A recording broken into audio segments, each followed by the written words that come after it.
د عاشورې په ورځ یعنی په 10 د محرم باندې دغه درې کارونه خامخا وکړئ او دا درې واړه کارونه د رسول الله صلی الله علیه وسلم د احادیثو مبارکو ثابت کارونه دي چې زمونږ استاد لپاره ډیر ګټور او ډیر مهم دي. درې کارونه کوم کوم دي؟ توبه، روژه او سعد. توبه ولې وکړو او څنګه وکړو؟ روژه ولې ونیسو او څنګه ونیسو؟ او سعد ولې وکړو او په څه کې وکړو؟ دا درې وړه خبرې تاسو سره شریک کوم په دغه ویډیو کې. دغه ویډیو وګورئ، عمل پې وکړئ او د نورو دوستانو سره خامخا شریک کړئ. اول نمبر دی توبه.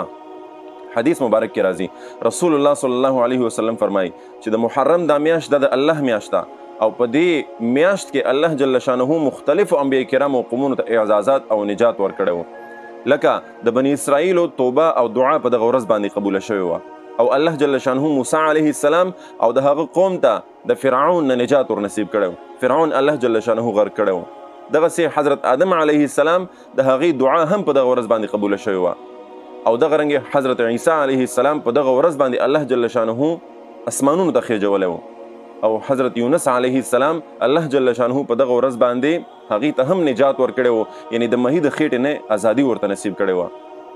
او دغه رنګې حضرت نوح علیه السلام د هغې کشتۍ هم په دغه ورځ باندې د جودي په مقام باندې ودرېدلې وه.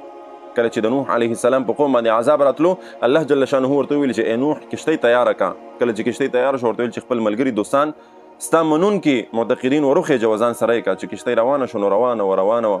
په دغه ورځ باندې الله جل شانه هغې ته هم نجات ورکړو، په یو مقام باندې کشتۍ ودرېده او راووتل دي. دغه رنګې مختلفو انبیاء کرامو ته مختلفو قومونو ته الله جل شانه په دغه ورځ باندې نجات ورنصیب کړی. نو موږ او تاسو هم پکار دي په دغه ورځ باندې توبه او استغفار وکړو، تېر شوي ګناهونه او خپل ضرورت په الله جل شانه باندې پوره کړو او خپل ګناهونه په الله جل شانه باندې وبخو. نو په دغه ورځ باندې د توبې اهتمام هم ډیر ضروری دی. دغه رنګې روژه نیول په دغه ورځ باندې رسول الله صلی الله علیه وسلم فرمایي چې کوم مسلمان په 10 د محرم باندې یعنی د عاشورې په ورځ باندې روژه ونیوله نو تېر شوي کال چې څومره ګناهونه دي ټول ګناهونه به ورته الله معاف کړي. خو په دې کې یوه خبره د ځان سره یاده وساتئ، یوه روژه به موږ او تاسو نه نیسو، ځکه رسول الله صلی الله علیه وسلم چې کله مدینې منورې ته تشریف یوړو نو ویې کتل چې په 10 د محرم د عاشورې په ورځ باندې به یهود روژه نیوله. رسول الله صلی الله علیه وسلم تپوس وکړو چې دا خلک ولې روژه نیسي؟ نو چا ورته وویل چې یا رسول الله په دغه ورځ باندې دې روژه ځکه نیسي چې په دغه ورځ باندې الله د موسی علیه السلام قوم ته نجات ورکړو د فرعون، د هغې د شکریې دپاره دی دغه روژه نیسي. نو رسول الله صلی الله علیه وسلم ورته وفرمیل چې مونږ د دې نه زیاته مینه د موسی علیه السلام سره کوو، نو لهذا مونږ به هم روژه نیسو، خو مونږ به په دې روژې نیولو کې د یهودو سره مشابهت نه کوو. یعنی که دوی د 10 روژه نیسي نو مونږ به ورسره د 9 روژه هم نیسو او یا به ورسره د 11 روژه هم نیسو. نو که مونږ او تاسو روژه نیسو، ډېر خلک داسې دي چې هغې صرف د 10 ورځې روژه نیسي، نو ورسره 9 یو ځای کوي او نو ورسره 11 یو ځای کوي.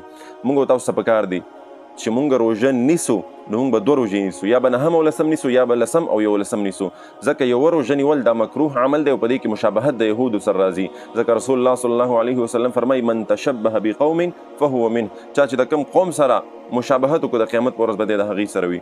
نو لهذا د یهودو سره د مشابهت د وجې نه رسول الله مبارک وفرمیل که راتلونکي کال زه ژوندی ومه نو موږ به ورسره یوه روژه اضافي نیسو، یا 9 او یا 11 دا دواړه به ورسره اډ کوو چې هر یوه شوه.